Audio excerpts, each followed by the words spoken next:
Who's your emergency contact? Who should we notify in the case of death? Welcome to the USP, where I spent the last 2+ decades of my life.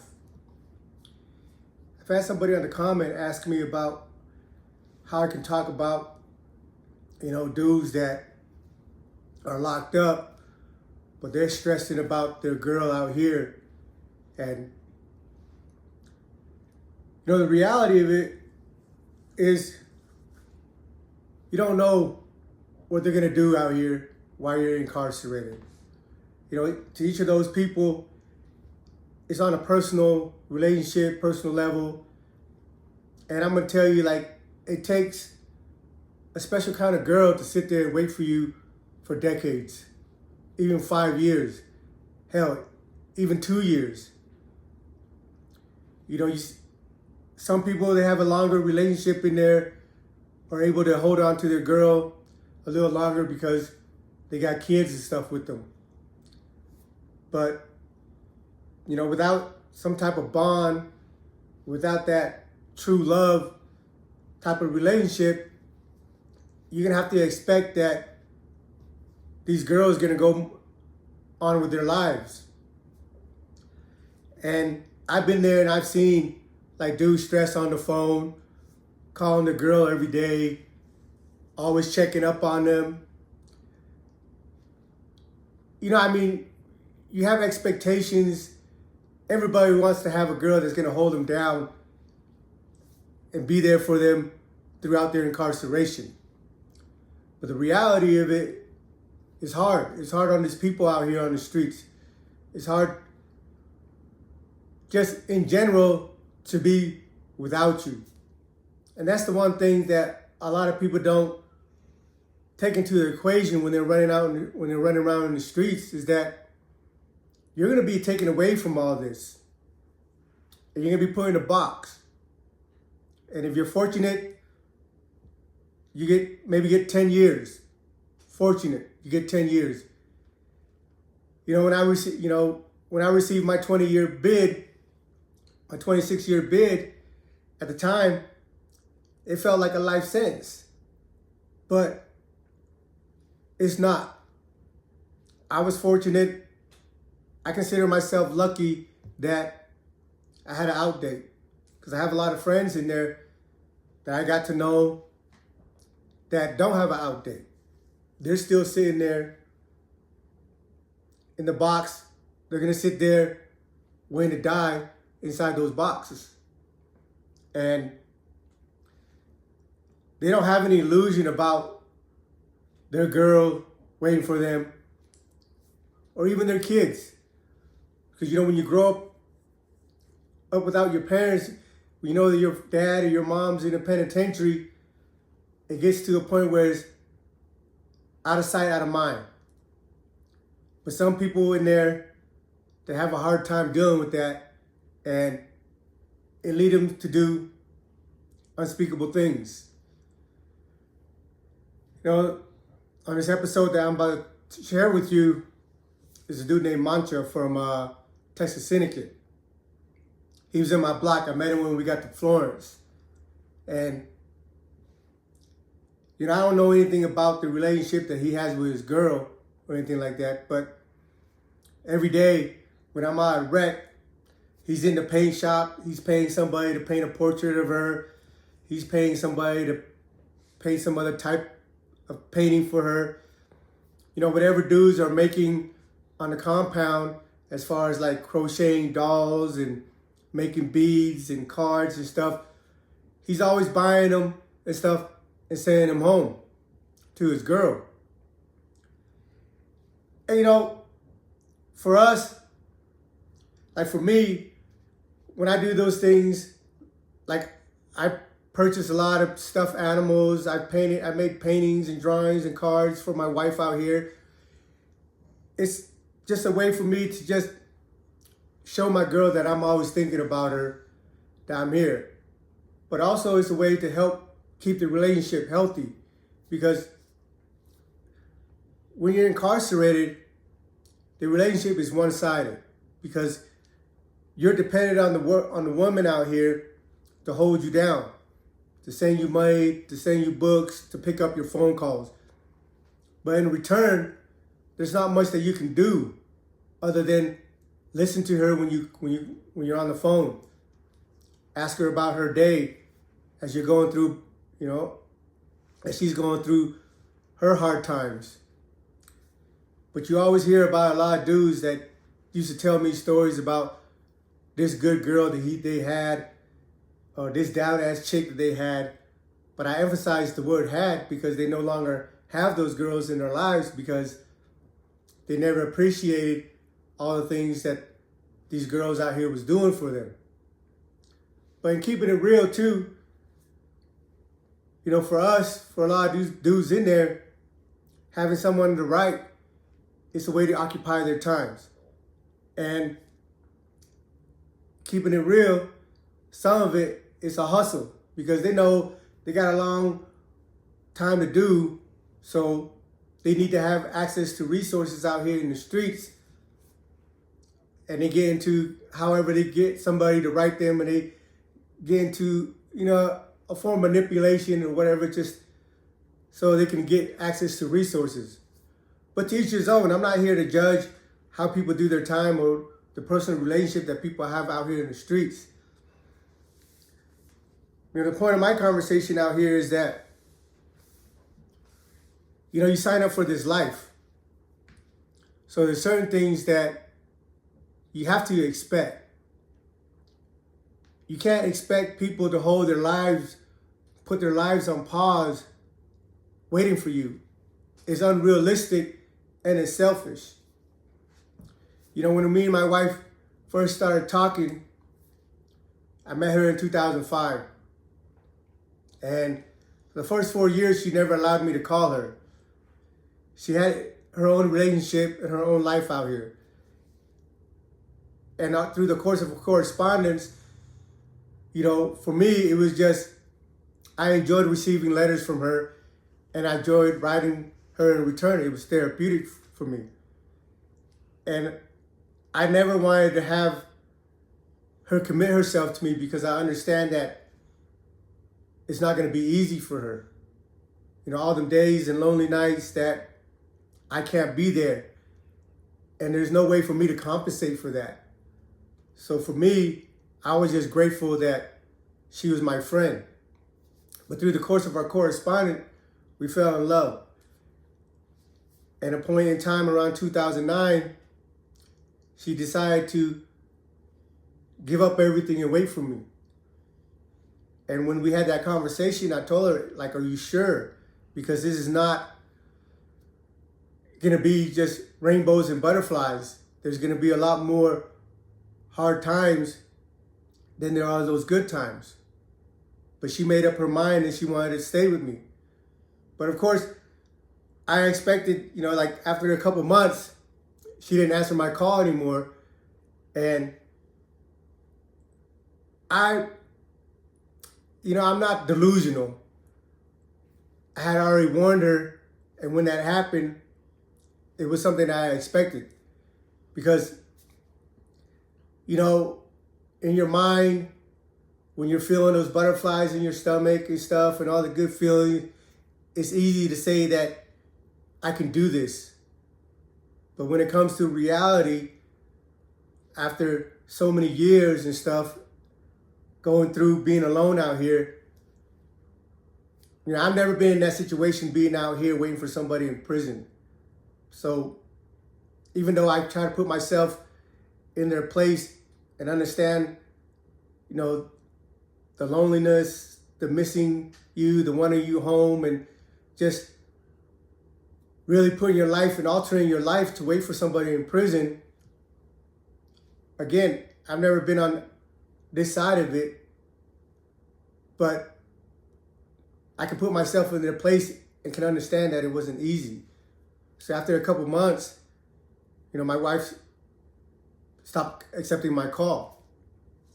But I didn't get in my feelings over it because in a part of me, it was kind of not relieved, but just, I didn't want her to go through that. And I was understanding. But at the time when she wasn't accepting my call, I was a little worried that maybe something had happened to her. So I called my sister and asked my sister to relay the call to her. I just wanted to know that she was okay. Like, I understand, like I've already told her that it was gonna turn out like this, but I just wanted to know that she was safe. And she texted my sister back and said that she was okay and that it was just, when she's on the phone with me, she wants to say yes to everything. But after our phone call and then her sitting down, facing the reality that is to come for decades still, it was overwhelming. And I understood that. And I didn't begrudge her for it or hold it against her in any way. But a few months after that, maybe 4 or 5 months after that, she wrote me back and told me she was still in Vegas. Because before that, she was living in Mississippi. And then she had packed up all her stuff and moved to Vegas and made up her mind to wait for me. But again, like after a couple months, she stopped answering my phone call. But a few months after that, she wrote me a letter saying, "Hey, I'm still in Vegas. I can still use a friend if you still want to be my friend." And at that time, I held on to her letter for a few weeks. I didn't write her back immediately because I wasn't sure that I wanted to go through that again. Having someone as a friend is different than being in a relationship with them. But mainly, I didn't want her to go through that again. But, I confided in one of my friends, my buddy Leighton Borja, Guamanian dude who used to fight MMA. And I was like, what do I do with this? Should I just not respond and just let it die out and move on, let her move on with her life? Or do I write her? And the advice he gave me was like, she's a grown woman. If this is what she wants, then let her do it. And if it doesn't work out, it doesn't work out. But this right now, at this time, this is what she wants. So I wrote her back. And long story short, she waited for me all the way till I got out home, and I came home. I got married, and I'm completely in a great spot. I'm happy. I love my simple life. My wife and my 3 doggies. And if you guys see me on Facebook, you just see, I'm always with my wife or my doggies. There's no other place I'd rather be. But all these stories of people having relationships in the penitentiary doesn't turn out this way. I got lucky. I got lucky that I had a great woman that was holding me down. But a lot of people aren't strong enough to be able to do this. So back to the story with Mancha. I can't say we were friends. We had a rapport. We weren't homies. We didn't kick it or anything. But at this time, I wasn't being great as far as being in a relationship, doing my part for the relationship with my wife. I was high. I was gambling. I kind of stopped hustling in there because I had a few years left, so I was just trying to coast. So every week, I'm calling home for money to take care of the things I need to take care of in there. And to the credit of my wife and my people out here, my homies and stuff out here, every time I called, they made sure I got whatever I needed. I repeat, I've been fortunate. I've been blessed to have the people that I have around me to hold me down during my incarceration. But before I got to Florence, I always hustled and did everything and took care of everything on my own. We had money saved up. Me and my wife had money saved up and everything, but my wife fell ill. She got sick, and we ran through the little savings that we had put away. She bought a safe and everything, but circumstances that were beyond her control hit, and we depleted our little funds. But when I got to Florence, I built up 15, 18 years of habits that I'm embarrassed to admit that I didn't have too much control over. But whatever depth I got into, I've always, well, not me personally, but my family and my homeboys out here, my wife, always made sure that I was able to take care of it and I never had any issues with it.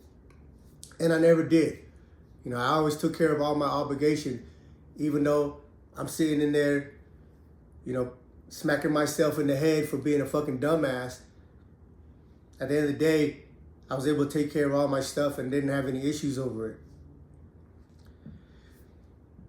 But, you know, all my interaction with Mancha was on a business level or a cordial level. We weren't never homies or friends like that. And like, again, every time I saw him, he always had a bag for his wife that he was always going up to the rec to send some trinket that he bought that somebody made, some cards, some stuffed animals, some paintings. And, you know, I remember one of the times that we had this conversation, I'm waiting to go to rec and he had a big ass painting. It said Vanessa on it. And I'm sitting there waiting at the door, waiting to go to rec. And he was telling me, like, you see, this is how you do it, Mace. You got to make sure your girl feels love. You know? And I looked at him like, man, me and my girl have been together 15 years already. Like, I do my part as best I can for the relationship that I have. But also, me and my wife, we have the same mindset. We have made a commitment to each other. She's a person of integrity. She's never lied to me. She's never said that she would do something or not do it. So when she told me that she was going to wait for the remainder of my time, I had no doubt. And again, I've been blessed with the people that I have around me. So, but you know, the way that Mancha said it was like, man, you fucking up, man. You ain't doing nothing for your girl, man. Your girl's going to leave you, this and that.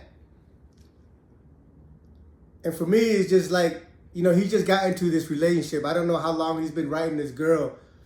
And he's going through the, you know, the puppy love stage, you know, where everything is great, all the good feelings and stuff before the reality hits.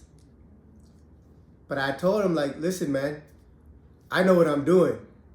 Like, I have a solid relationship with my wife. But the reason I'm sharing this story is that during that time, they turned our unit a DA into a program unit, an honored unit, where the people in there gets to have single cells and stuff. So they came and kicked everybody out that didn't meet the criteria. And I was one of them. Half the unit got kicked out of the block. I got sent to EA because I'm not an honor inmate. And the rest of the people stayed. Now, after 2 weeks that the unit got broken up and all these honor inmates were able to stay in their single cell. Like, I don't begrudge the inmates that were able to stay in there. Like, I wanted to stay in there too. I'd love to have a single cell. I don't have any issue with being in a cell by myself. You know, when you're in a cell by yourself, you have your own program. You ain't got to move around your cellies program. And you don't have to worry about bumping heads because you and your cellie aren't seeing eye to eye. So I would have loved to stay in the unit and have my own cell. But I didn't meet the criteria, so they kicked me and 2/3 of the people out of that block and pushed them out into different blocks in the pen. Now, a week after that, the prison got shut down. They closed down the unit. They put the prison on lockdown for a couple days. We didn't know why, but when we came out, it was discovered that my friend Rick Turner, that I've shared a story about, had committed suicide. He was in the cell by himself, and he hung himself. You know, so they came, cleaned up, took his body out or whatever, did their investigation for a couple days, and they opened the compound back up. Well, a week later, we got locked down again for another 2 or 3 days. And when we came out, after they, dealt with the situation, it turned out that Mancha had killed himself too. For us in this life, it's hard for us to contemplate Xing ourselves out. For me, I've shared with you there was a period in my time where I felt that hopelessness for a split second. I was in Victorville. I was waiting to go back to court. I had filed my appeal, and I had filed my appeal under ineffective assistance of counsel. To be able to get through the courts under that issue, you have to meet certain standards. There was like 5 things that you had to prove that your lawyer didn't represent you correctly. And according to my attorney, according even to the prosecutor, we met those obligations. And the prosecutor was already talking to my attorney about offering me 15 years for everything. At this time, I've already been sentenced to 26 years. So anything less than that would have been a blessing. But all we were waiting for was for our judge to set an evidentiary hearing. But the prosecutor didn't want to go through an evidentiary hearing because, one, my attorney skipped town. Witnesses are no longer alive. The prosecutor that prosecuted me on my case was made into a magistrate. So all these pieces, they didn't want to have to go through my trial again because the evidence they had against me was just a couple dudes testifying against me. There was nobody that was able to place me at the scene of the crime. And these dudes that had testified me are no longer in custody, so there was no certainty that they would come back to court.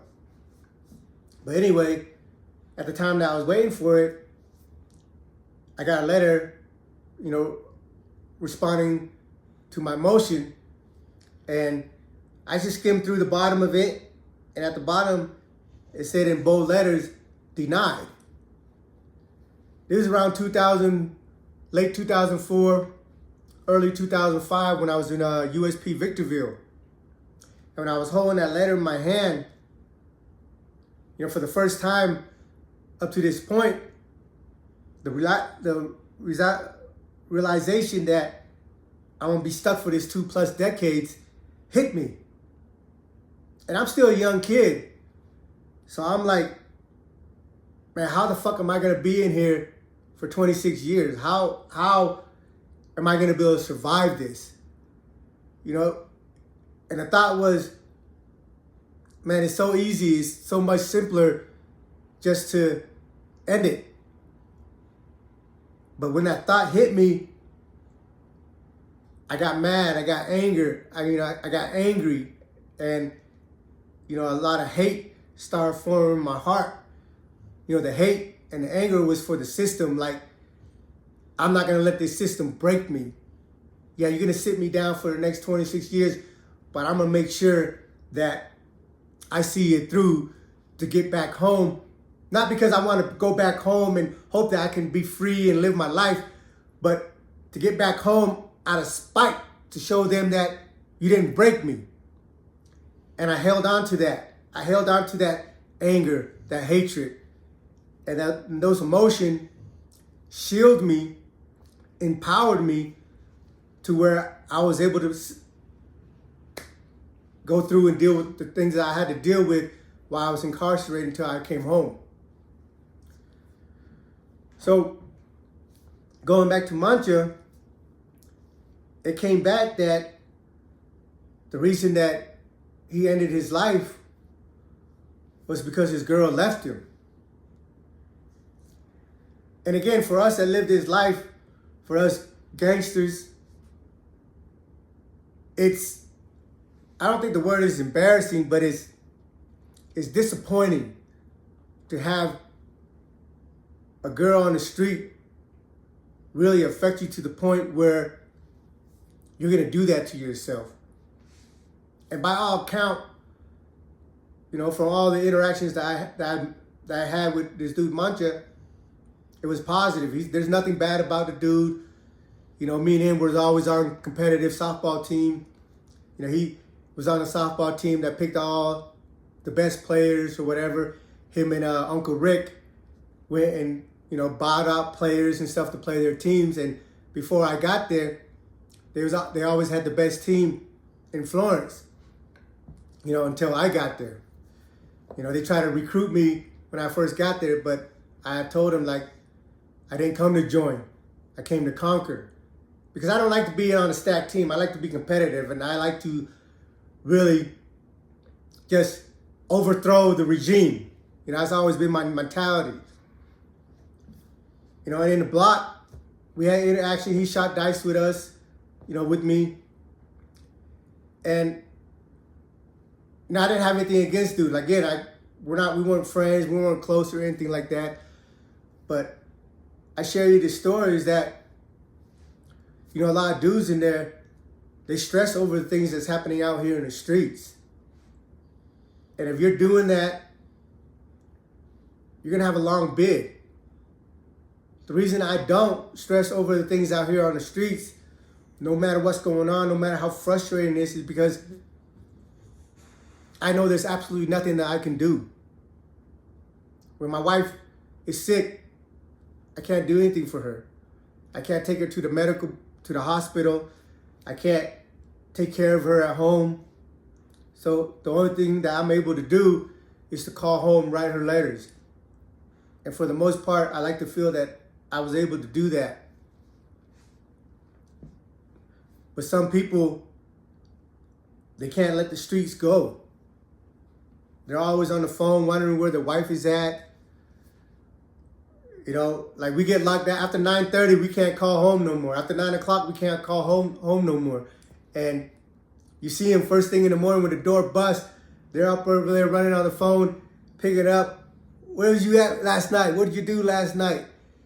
And you see them. And it's just for one, it's demoralizing. Why are you putting yourself through all this unnecessary stress?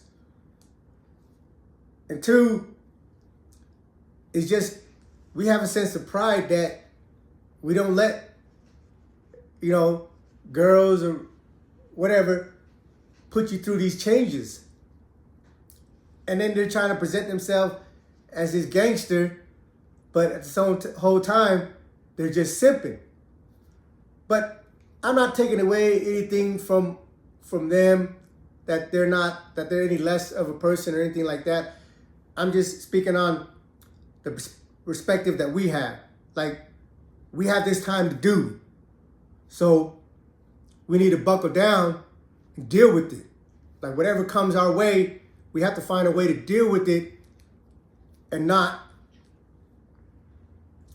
do what Mancha did. When he did what he did, it was hard for us on the compound that knew him and that cared about him to comprehend it, as opposed to my friend Rick Turner. When he killed himself, all of us really expected it because he's never been locked up before. He didn't live that street life, and he got a 40-year sentence. And when you spoke to Rick, you knew that he wasn't going to be able to do the time. So when the news came back that he had hung himself, we were disappointed and sad, but it was something that was expected. The situation with Mancha we weren't really sympathetic about it as to how we were sympathetic with Rick, because we expected better from him. We expected him to be a gangster. And he's already, I think he had a 30-year bid, and he's already been down about 15 of it. So he still had another 10, 12 years to do, if you calculate the good times. And for those people that got life sentences, they're like, you had an outdate, and he was still young. He was in his 30s, early 30s. You had an outdate. So a lot of people that knew him, that had life sentences, that had 100 years, they cared about him, but at the same time, they were like, man, what the fuck? But again, people wanted me to touch on how it is in there having somebody out here on the street and the changes that people go through. And yeah, a lot of people deal with it differently, and he's not the first, and I'm sure he's not going to be the last to off himself over a girl out here. And to lose somebody that you know, and for his homies to lose a brother, a friend that way, it's frustrating and it's upsetting. Welcome to the USP.